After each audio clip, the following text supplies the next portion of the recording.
Hello everyone, मेरा नाम विष्णुदत्त है। आज के इस सेशन में आप सभी का बहुत बहुत स्वागत। यूपीएससी सीसेट की प्रिपरेशन अभी तक शुरू ही नहीं की, और जब शुरू करने की सोचता भी हूं तो समझ नहीं आता कि किस सब्जेक्ट से शुरू करूं, कौन से टॉपिक पढूं। बहुत सारी उलझन है। एक बढ़िया टाइम टेबल है, सुबह जल्दी उठते हैं, रात तक बहुत सारी पढ़ाई करते हैं, लेकिन सीसेट कहीं शामिल ही नहीं है उस प्रिपरेशन में। और समझ भी नहीं आ रहा कि कहाँ एडजस्ट करें, कितना टाइम दें, किस सब्जेक्ट को पढ़ें, कैसे पढ़ें। अगर आप इस दुविधा में हैं तो ये वीडियो आपके लिए है, क्योंकि मैं यहां पे एक ऐसा टाइम टेबल शेयर करूंगा। यहां मैंने लिखा है बेस्ट टाइम टेबल, बट अकेला यही टाइम टेबल जरूरी नहीं है कि अच्छा हो। ठीक है, अगर आपके पास इससे बेस्ट है तो आप उसे फॉलो करिएगा, कोई भी दिक्कत नहीं है। लेकिन मेरी समझ के हिसाब से, मेरी एक अंडरस्टैंडिंग के हिसाब से जो मुझे अच्छा लगा वो विचार मैं आप लोगों के साथ शेयर कर रहा हूं। और लेकिन जरूर देखिए, जरूर का इस वीडियो का एंड तक आपको एक आइडिया मिल जाएगा क्या पढ़ना है, कैसे पढ़ना है। बाकी आप अपने अकॉर्डिंग यूज कर सकते हैं। शुरू करते हैं।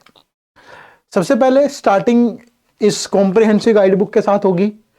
बहुत बेहतरीन, बहुत अच्छी चीजें रिगार्डिंग यूपीएससी सीसेट एग्जाम, बहुत अच्छी इंफॉर्मेशन आपको इस गाइड बुक में मिलेगी। चाहे एग्जाम का पैटर्न है, सिलेबस है, इंपॉर्टेंट टॉपिक है, क्या स्ट्रेटेजी होनी चाहिए, कौन से सोर्सेज फॉलो करने हैं। एब्सोल्युटली फ्री है, कुछ नहीं करना, एक क्लिक की देरी पे है। इसी वीडियो के डिस्क्रिप्शन में जाइए, एक कॉपी डाउनलोड कर लीजिए, एक बार पढ़िए, यकीनन आपको आभास होगा कि आप सही ट्रैक पे हैं या थोड़ा बहुत इधर उधर हैं। तो सही ट्रैक पे लाने में ये आपकी मदद करेगी।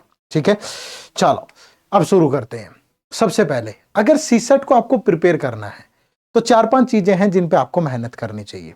सबसे पहली चीज होती है कि आपके पास एक प्रॉपर प्लानिंग होनी चाहिए, जिसमें डिकोडेड सिलेबस हो, प्रीवियस ईयर पेपर का एनालिसिस हो। फिर आपको यह पता हो कि इंपॉर्टेंट टॉपिक कौन से हैं, क्योंकि टाइम कम है। ठीक है, अगर आप 10 फरवरी से स्टार्ट कर रहे हैं, 10th ऑफ फरवरी से, तो यहां पे मैं आपको ज्यादा नहीं, 20 मई तक या 15-20 मई तक का टाइम टेबल दूंगा, जिसमें आपके पास टोटल 100 डेज होंगे। ठीक है, अभी 100 डेज होंगे, तो इन 100 डेज में आप बेहतर कैसे प्रिपेयर कर सकते हो वो समझा देंगे। ठीक है, आपको पता चल गया। फिर उसके बाद कैसे पढ़ना है, अप्रोच क्या होनी चाहिए, टाइम कितना देना है, कौन से सोर्सेज फॉलो करने हैं, तो ये सारी इंफॉर्मेशन इस वीडियो में रहेगी, एंड तक देखिएगा। ठीक है, ये कंपैरेटिव एनालिसिस है कि सीसेट के पेपर में किस साल कितने क्वेश्चन पूछे गए, 2014 से शुरू करके 2023 तक। ये चीजें हम बार बार आप लोगों के साथ शेयर कर रहे हैं। पर्पज इज अवेयरनेस, क्योंकि एक आईएएस आईपीएस ऑफिसर कितनी मेहनत करता है यार बनने के लिए। ठीक है, और एक छोटी से सीसेट जैसे क्वालिफाइंग एग्जाम की वजह से अगर परेशानी आ जाए तो फिर शायद एक बच्चा भी इसे देख के सही ट्रैक पे आ गया तो हमारी मेहनत सफल है। ठीक है, तो बार बार थोड़ा सा जो बच्चे अवेयर नहीं है तो उनको अवेयर करना ही पर्पज है हमारा। ठीक है, तो किस टॉपिक से कितने क्वेश्चन आते हैं, इस एग्रीगेशन को जरूर पढ़ें। ये जो सारे लेक्चर्स हैं, इनकी पीडीएफ हमारे टेलीग्राम चैनल पे आती रहती है।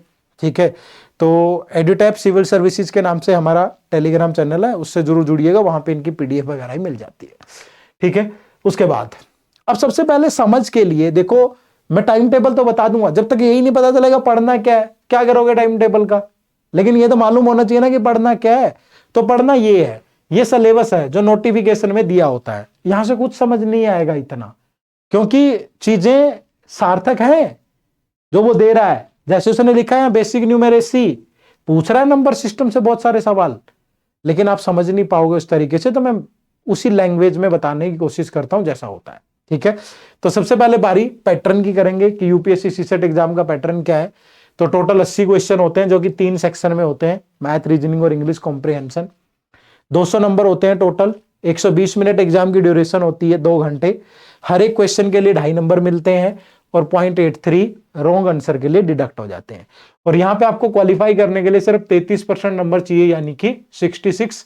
अब आपके पास उसके 170 आए, जितने मर्जी आए, इस बैरियर को क्रॉस करना है क्वालिफाई करने के लिए। ठीक है, चलिए अब अगर सिर्फ एक सब्जेक्ट की लैंग्वेज में बात करूं तो ये आपका सिलेबस है। ठीक है, अगर आप मैथ की बात करोगे तो मैथ में इन टॉपिक से सवाल पूछे जाते हैं। सारे के सारे टॉपिक मैं फिर से बता रहा हूं, टेलीग्राम चैनल पे जुड़िएगा, वहां पे ये सारी पीडीएफ्स वगैरह मिल जाएंगी। ठीक है, रीजनिंग एबिलिटी के लिए ये, और रीडिंग कॉम्प्रिहेंशन, क्योंकि यहाँ सिर्फ कॉम्प्रिहेंशन ही आते हैं तो आपको बेस्ट देखना पड़ेगा, प्रैक्टिस करनी पड़ेगी। ठीक है, उसके बाद ये इंपॉर्टेंट टॉपिक है, ठीक है, ये क्वांट के इंपॉर्टेंट टॉपिक है जिसमें ये पहले 6 चैप्टर तो मस्ट है, ये तो आपको पढ़ने ही पढ़ने पड़ेंगे किसी भी कीमत पे, ठीक है। और इसके बाद जो लास्ट वाले 6 बच गए, इनमें से अगर आप चाहें तो ये मेंसुरेशन छोड़ दें, ठीक है, और टाइम डिस्टेंस या टाइम वर्क में से कोई एक छोड़ दें, लेकिन एजिज, एवरेज, नंबर सीरीज ये आपको पढ़नी पड़ेगी, ठीक है। और रीजनिंग में आपको ये टॉपिक पढ़ने ही पड़ेंगे अगर आप सीसेट को आराम से थोड़ा अच्छी मेहनत से करके क्वालिफाई करना चाहते हैं। और रीडिंग कॉम्प्रिहेंशन इन टॉपिक्स पे पढ़ें तो ज्यादा बेटर रहेगा, क्योंकि जितना भी प्रीवियस ईयर पेपर्स का एनालिसिस बोलता है तो मोस्ट ऑफ द पैसेजेस इन्हीं पे बेस्ड होते हैं, ठीक है जी। चलिए, उसके बाद मैं किस बेस क्या है मेरा इन सब चीजों के लिए, तो बेस मेरा प्रीवियस ईयर पेपर्स का एनालिसिस है। पिछले 10 साल के पेपर मैंने उठाए तो मैंने 2011 से थे, पर यहाँ सीट ये थोड़ी बड़ी हो जाती तो दिखता नहीं है बच्चों को, पर उसी के बेस पे मैं कह रहा हूं कि इन टॉपिक से ज्यादा क्वेश्चन आए हैं, उन्हीं को मैंने प्रेफरेंस दी है, ठीक है। सेम रीजनिंग में भी मैंने ऐसा ही किया है, जिन टॉपिक से ज्यादा क्वेश्चन आए हैं उन्हीं को मैंने प्रेफरेंस दी है। डिस्क्लेमर ये है, ऐसा मत सोचिए कि अगर मैंने इंपॉर्टेंट बता दिया और दूसरे लिस्ट इंपॉर्टेंट बताए, क्या उनसे सवाल नहीं आ सकते? पेपर में आ सकते हैं, ठीक है। लेकिन क्योंकि most of the time 80-90% question इन्हीं टॉपिक से होते हैं जो आपको इंपॉर्टेंट बताए गए हैं।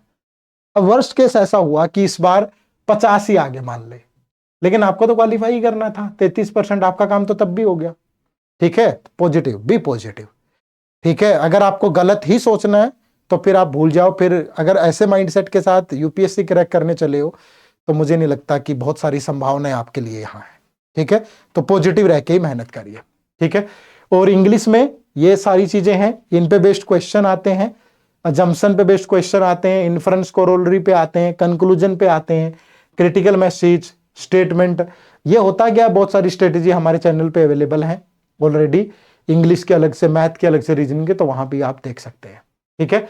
उसके बाद इंग्लिश के लिए यूजफुल टॉपिक मैंने आपको ये बता दिए थे, इनको जरूर पढ़ें, इन्हीं पे पैसेजेस प्रैक्टिस करेंगे तो आपको बहुत सारा आइडिया आ जाएगा, ठीक है। अप्रोच क्या रखनी है? अप्रोच में देखो, सबसे पहली चीज तो सेलेक्टेड टॉपिक पढ़ने हैं, जो मैंने बताया है उन पे ज्यादा फोकस करिए। अगर आपको लगता है कि आपके नजरिए में दूसरी चीजें बेस्ट है तो उन्हें करिए, बट शायद इन पे करेंगे तो चांसेस अच्छे होंगे पेपर में अच्छा परफॉर्म करने के। दूसरा क्या है कि एक कंसेप्चुअल अंडरस्टैंडिंग होनी चाहिए। यूपीएससी का पेपर कोई ऐसा पेपर नहीं है कि आप 4 ट्रिक रट लोगे, कहीं से 2 टाइप की चीजें रट लोगे तो आपका हो जाएगा, नहीं। आपको एक प्रॉपर कंसेप्चुअल अंडरस्टैंडिंग बनानी पड़ेगी, और वो आएगा जब आप किसी टॉपिक को डीपली पढ़ोगे, बहुत अच्छे से पढ़ोगे, आपके पास उसकी बेसिक नॉलेज बहुत अच्छे से होनी चाहिए। अगर आपने वैसा नहीं पढ़ा, ऊपर ऊपर से थ्रो करके चले गए, तो मे बी आपको निराशा हाथ लगे पेपर में, बट कंसेप्चुअल से आएगी। और प्रैक्टिकल अप्रोच का मतलब है कि आपको यूपीएससी लेवल का कंटेंट पढ़ना है, और उसके लिए आप किसी भी चीज का भरोसा मत करो। पिछले 5 साल के पेपर यूपीएससी की साइट से उठाओ और उनको पढ़ो, देखो, समझो कि कहां से क्या क्या आ रहा है, कहानी आसान हो जानी है, ठीक है। और बाकी कंसेप्चुअल अंडरस्टैंडिंग ये होती है, जैसे आपका सबसे इंपॉर्टेंट टॉपिक है नंबर सिस्टम आज के टाइम पे, क्योंकि पिछले साल बहुत ज्यादा सवाल पूछे गए। तो अगर आपने ये सारी चीजें नहीं पढ़ी नंबर सिस्टम के लिए, तो मतलब नंबर सिस्टम में आपको कोई अच्छा रिजल्ट नहीं मिलेगा, ठीक है। और बहुत सारी चीजें यहाँ पे डायरेक्ट दी हुई है, जैसे यहाँ लिख दिया मैंने नंबर ऑफ फैक्टर। आप पेपर में पिछले साल नंबर ऑफ फैक्टर से 3 सवाल हैं, और अगर आप ढूंढने बैठोगे तो वो 3 सवाल आपको मिलेंगे नहीं, क्योंकि टर्मिनोलॉजी गलत यूज कर रहा है ना वो। नहीं, अब मैं वैसी चीज यहां लिख नहीं सकता, नंबर ऑफ फैक्टर ही है वो। जैसे क्वेश्चन था, उसने बोला कि if x is a natural number, x is any natural number and 7x + 96 is divisible by x, then how many values are possible for x। तो यहां से देखो भाई, अगर ये कंप्लीटली डिविजिबल है तो ये तो डिवाइड ही हो रहा है इससे। ये देख लो ना, ये किस किस से डिवाइड हो रहा है, तो ये फैक्टर ही तो है। 96 के फैक्टर देख लो, वही x की वैल्यू होगी, समझ रहे हो। तो उसकी भाषा को समझने के लिए प्रीवियस ईयर पेपर को पढ़ना पड़ेगा, ठीक है। तो ये चीजें आप ध्यान में रखें, ठीक है। उसके बाद अपनी प्रिपरेशन टाइम पे स्टार्ट करें। टाइम टेबल तो मैं बताऊंगा ये आपको, लेकिन यूपीएससी लेवल के क्वेश्चन ही प्रैक्टिस करें, ये आपके लिए मस्ट है, ठीक है। उसके बाद ये आपका 10 फरवरी से लेकर 20 मई तक का टाइम टेबल मैंने बनाया है। मेरे नजरिए से ये अच्छा है, अगर आपको ना लगे तो आप अपना टाइम टेबल फॉलो करें, बट मुझे लगता है कि अगर इन सेलेक्टिव चीजों पे इतने दिन मेहनत करेंगे तो शायद आपका बेड़ा पार हो सकता है, ठीक है, हो सकता है। डेफिनेट कुछ भी नहीं होता, वो प्रभु के हाथ में है सब चीजें, और मेहनत, ट्रस्ट अपने ऊपर। अब देखो, यहां मैंने रीजनिंग सब्जेक्ट से स्टार्ट करा है, ठीक है। रीजनिंग से क्यों? आप कहेंगे रीजनिंग से तो कम क्वेश्चन आते हैं। रीजनिंग फिर भी थोड़ा इजी आ रही है पेपर में। मैथ तो बहुत बहुत अच्छे लेवल पे आता है, ऐसा नहीं है कि मैथ में आसान सवाल नहीं आते, रीजनिंग में आसान नहीं आते, आते हैं। पर मैं चाहूंगा कि पहले 10 से 15 दिन रीजनिंग पे लगाएं आप, और इन टॉपिक्स पे। जैसे 10 से 14 फरवरी, याद है ना 14 फरवरी, नोटिफिकेशन आएगी आपकी, गलत मत समझा करो, ठीक है। रीजनिंग तो alphabetical series, analogy, coding, decoding, ranking and order, syllogism, एक एक दिन सारे टॉपिक पढ़े, और 1.5-2 घंटे के टॉपिक है, बहुत लंबा नहीं है। ये तीनों तो सेम ही है, एक टॉपिक पढ़ा तीनों क्लियर हो जाने, ठीक है। फिर 15 से 19 फरवरी direction, blood relation, continuous letter series, 2 दिन यहां लगाओ, 2 दिन यहां, 1 दिन यहां, खत्म खत्म टॉपिक। और ये अगर आपको नहीं मिल रहे, कहीं भी पढ़ने को आइडिया नहीं मिल रहा, हमारे इस पे आइए, चैनल पे अलग से प्लेलिस्ट अवेलेबल है, रीजनिंग की अलग है, मैथ की अलग है, बहुत सारा फ्री कंटेंट दे रहे हैं हम। वो वीडियोस देखो, आपको आइडिया आ जाएगा ये क्या क्या चीजें होती है। जस्ट टाइप करो फला चैप्टर बाय एड्यूटैब, निकल के आ जाना है, ठीक है। 20 से 25 फरवरी आपको रीजनिंग में calendar, clock, cube and cuboid, ये पढ़ना है।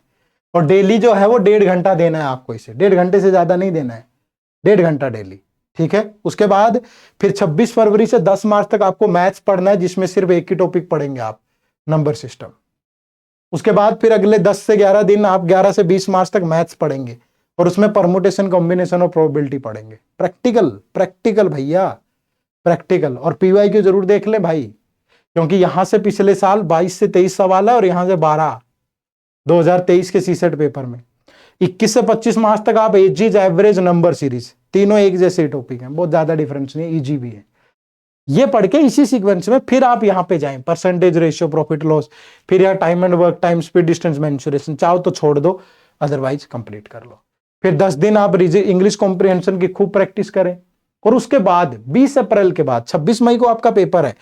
आप फिर क्या करें, छोड़े नहीं चीजों को, इतना कवर कर लिया आपने। उसके बाद डेली ऑल्टरनेट डेज पे एक मॉक टेस्ट दें, यहां लिखा है मैंने, 1 mock test on alternate days and review properly.